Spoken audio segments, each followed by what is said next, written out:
how these new technologies can help governments to do their own work and deliver better, but also regulate and cultivate the economy better, I realized that what governments needed were a set of principles.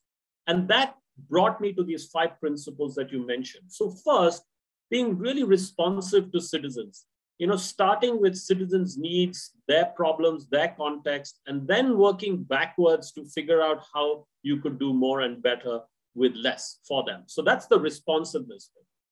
But equally, and unlike in the private sector where companies can focus on their chosen target customers and ignore the rest, governments really cannot. They have to think about all their citizens. So that brought me to the second principle of how do you be inclusive in what you do, responsive and inclusive. And then that led me to a third principle, which is the principle of being experimental, because very often we don't know in advance if something is going to work or not. We have to try it out, especially with new technology. And then we have to try it out in sort of smaller, environments where if it fails, there is no big cost of failure.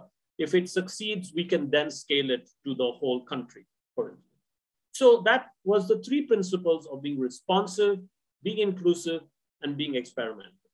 Then in thinking about how the government should regulate and cultivate these technologies in the private sector and the economy at large, I realized that there was a principle of being entrepreneurial, of being proactive, working in advance of when these technologies are coming on board in order to know what the smart regulation should be, and also how to have smart industrial policy.